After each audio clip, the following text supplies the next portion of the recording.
Hello, I'm Cris Sabater, aka Audio Agenda. I'm a member of the band Fighting This Monster. I'm also the mixing and mastering engineer for the band. Today I'm going to be covering a mix of the song The Dark Side, which is from our recently released album A Darker Ambition. To start off with, I'm going to be looking at this track here, which is the rough mix. Now, every time I mix a song for the band, we work together in production, so I already have an idea of what I'm going to be working with. But two of our members, Michael and Daniel, who are based in Hanover in Germany, always send me a rough mix at the end, and then I have something to compare with. Okay, so let's play that first, and then we will take it from there. And I will play the full mix after, so that you can hear the comparison. I was right on track.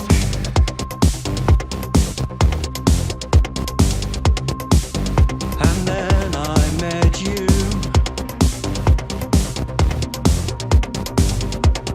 Thought you were the last piece to complete this task.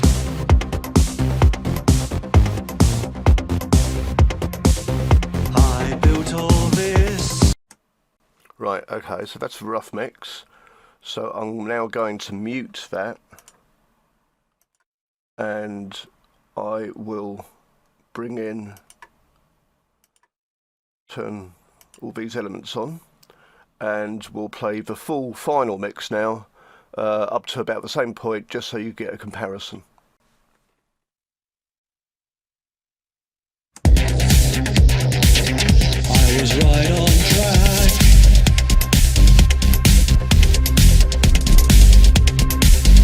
And then I met you.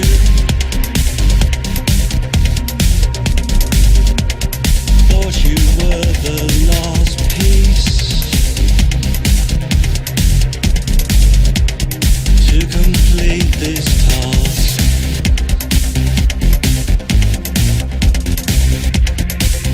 I built all this. Right, okay, so you can hear the comparison there, quite a difference. What I'm going to do is I'm going to split this tutorial up into two videos. I'm going to work on the process of what I mix through, because I actually have a template. What you see before you is a template where I have a mix template and a production template. This is the mix template, and before I drag any of these tracks in here, I have a set of buses set up, ready to go, labelled such things as music, low end, mix, master, 2-bus, and other such buses along, one for every type of instrumentation you could probably think of. Right, okay, so I want to focus on what I mix through first, because I think that's important, and then in the second video, part 2, I will focus on the treatment that I did on the channels and the buses, working through the template setup I have. Okay, so we'll start with that, and I'm going to turn everything off here. Okay, now this section here I'll come back to in the second video, because I don't actually mix through that. That is added once I have once I'm happy with the mix. Okay, or nearly there. Well, I'm going to switch all these off, and we're going to work through this section here first. Okay, if you're wondering why I have nothing on here, these two buses, music and low end. Low end, I only have bass coming to. I don't have any kick drums or anything like that. Just low synth or bass guitar elements, and anything labelled music will be coming to this bus here. And the reason I have these two buses really is so that I have an easy way of being able to either duck or raise volume via one slider. Okay, so that's the only reason I have these two here. Right, onto this mix bus, and I'm going to start off with the first plugin, which is this one here. Now, why I use this is because of this knob here, and what this does is I set it to 160 Hertz, and what this is going to do is it's going to collapse everything to mono from stereo from 160 Hertz and below. Okay, so the very low end elements in the mix, possibly the kick, the maybe possibly second harmonics, but certainly the first transient of bass notes, things like that will be in this region. And I want those to really focus and come through in the mix, and this is why I do this.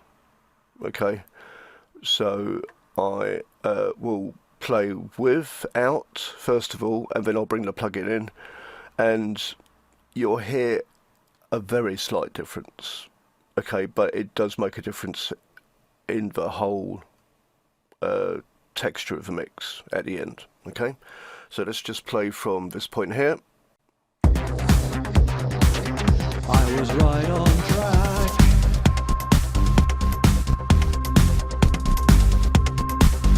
And then I met you.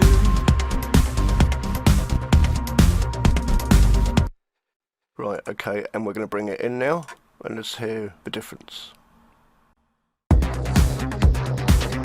I was right on track.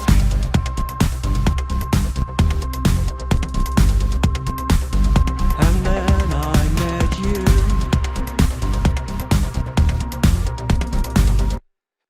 Right, okay, very slight difference, but the kick is just a little more present, as are the lower portions of the bass. Okay, like I say, these the way I like to work. Before I go any further, I'll just explain. I'm quite similar to Warren Hewitt in the fact that I like to do little by little.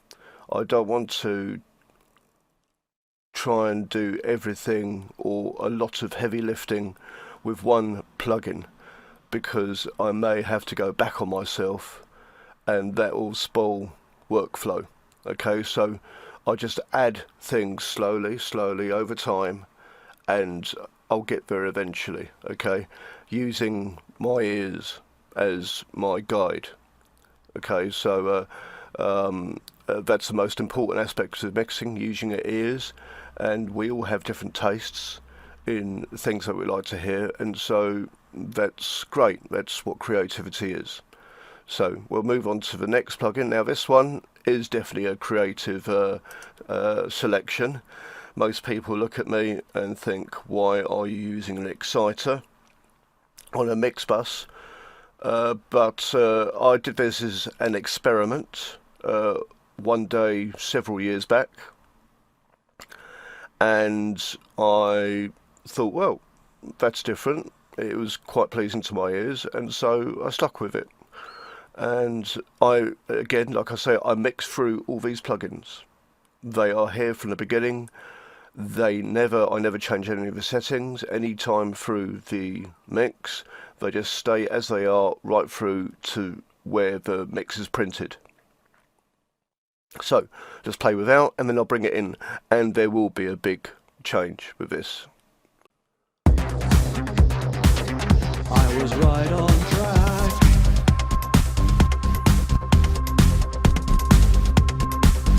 And then I met you.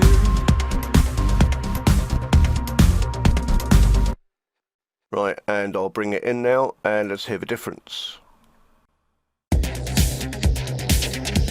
was right on track.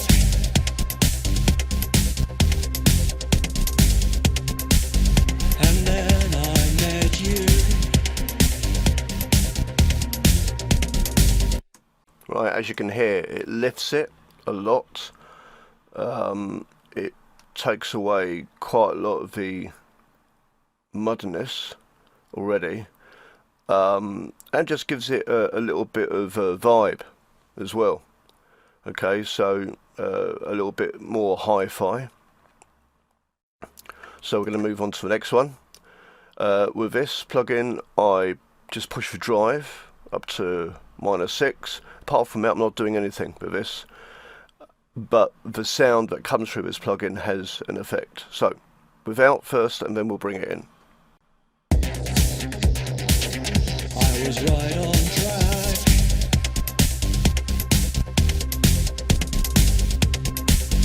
And then I met you. Right, and now I'm going to bring it in, and there'll be a slight difference. I was right on track.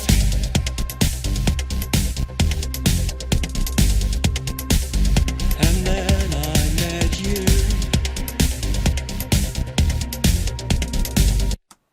As you can hear, it kind of warms it up. Okay, so this plugin here, the exciter, and you can use any one. If you wanted to use an exciter on your stereo, on your mix bus, it doesn't have to be this. I just happen to have this, but it could be any one, and just adjust the settings accordingly to how you like to hear it. This one again just warms it up slightly and gives it a bit of saturation. Right, onto the compressor here. Now let's listen without, and then we'll bring it in. I was right on track.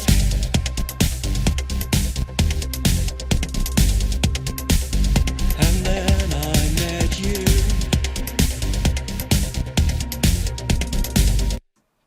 Okay, and we're going to bring it in now. I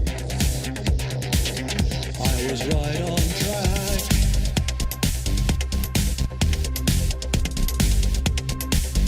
And then I met you.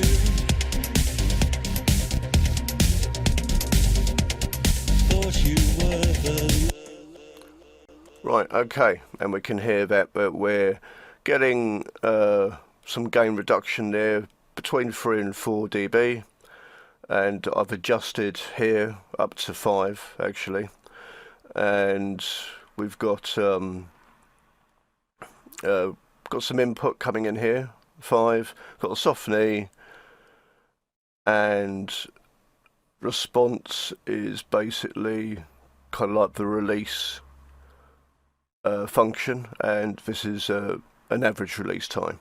Okay, right, okay, we've got one more plug-in on this bus here. I'll switch it off actually for the beginning. I've done nothing here apart from enact the 15 IPS setting here. Apart from that, I've not touched anything. Again, this is just for effect. And let's have a quick listen. I was right on track.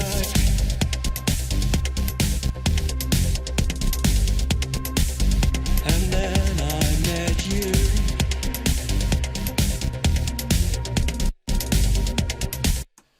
Right, okay, and let's bring the plug-in in and hear the difference. I was right on track.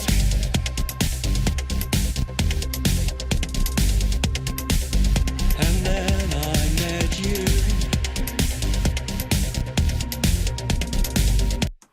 Right, as you can hear, just bring a little bit of saturation in there, thickening it up a little bit, and that's what we're looking for, or that's what I was looking for in this mix, and in every mix, in fact, because this is my template.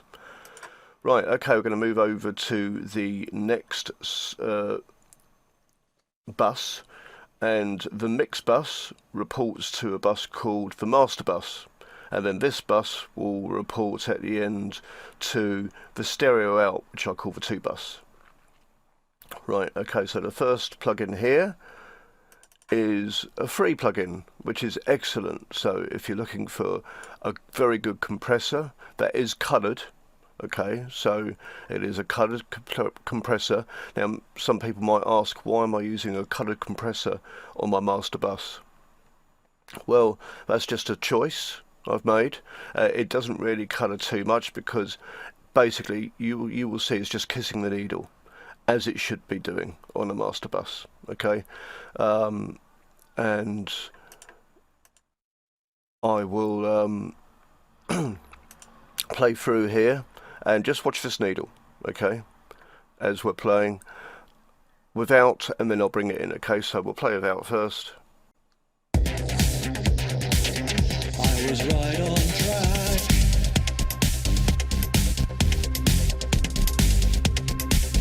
And then I met you. Right, okay, now I'm going to bring it in, and again, just watch that needle. It's only going to move very slightly. And listen to any difference in sound as well. I was right on track.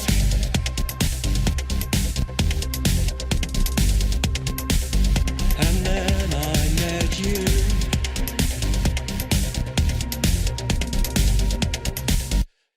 Right, as you can see, it's just kissing the needle. Very, very slight movement there. And again, little by little, I'm getting to where I want to be. I'm not pushing anything too hard. It's just small steps to get to where I want to be. Right, okay, the next plugin I have here is actually a reader. It's by a company called Tone Boosters, another great company. If you're looking for good bang for the buck, this is a company to look at, most certainly. Now, this particular plugin, I'll explain why I'm using it quickly. A few years back, an organisation in Europe, the European Board of Audio, they decided that the loudness wars had got a bit too silly, and that they were going to do something about it. So what they did, they brought in this rule, the EBU R128, okay, and they brought in an element called LUFS, loudness units. I'm not sure what the FS stands for, I've forgotten now, okay, but just know that this is a fairly new rule that's coming in. It came in a few years back, and it first of all purported to TV loudness units full scale. It's just come back to me, thank you. And it was to do with TV, the movie industry, and radio at first. It didn't have anything to do with the music industry, but it's filtered through to the music industry now. And I'll go through these settings quickly. Range here, the best way I can explain that is that it goes, it's the difference between peak and RMS range, okay? Short means, as I play through, when you see this this plugin on, you'll see this number change constantly. And that's because it's reading the audio as it's working across the horizontal timeline of the arrangement. Okay, so that is what that means. Integrated SI is basically, it's a long distance lookout. Okay, so it's looking at the overall volume of the music as you're working through the song. So this is the most important one. Okay, now for uploading to digital outlets such as iTunes or Google Play, Amazon, things like that, okay, and also to YouTube, you will find that they have brought this in to their thinking, their way of thinking. Now, if you upload something that's too hot to those sites, you will get punished in the way that they compress down to a certain level because they're adhering to this. Okay, and if you go in too hot, what you'll find is that your music will sound weak and it will be brought down in volume compared to people who are uploading at the correct settings. Now on this plugin I look between -10 integrated and -12 integrated. That's my little window of opportunity. Okay, so let's play through and let's have a look at well, now on this setting here is going to be way lower than that, because this one here, same plugin, but this is at the end of the very end of the mix. That's where I'm looking for those between -10, -12. Okay, this is before I'm looking for around about -18, that sort of region. Okay, let's have a play. I was right on track.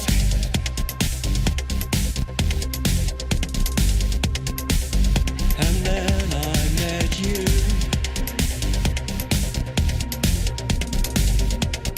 Thought you were the last piece. Right, and as you can see, we're hitting where I want to be. Okay, so that was a bit of a long-winded explanation, but I felt that I needed to get people to understand why I use that particular plugin. Right, okay, we're going to go on to this bit here, but I'm not going to look at these until the second part of the video. Okay, at the end of it, in fact, because I don't bring this in during mixing until the final part of the mix. Right, okay, and I have this tape emulation at the end here. Okay, and we'll play without and then we'll bring it in. I was right on track.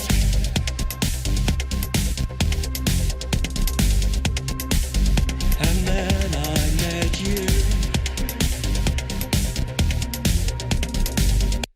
Right, and now I'm going to bring it in and let's hear the difference.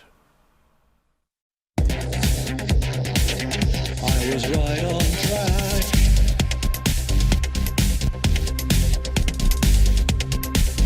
And then I met you.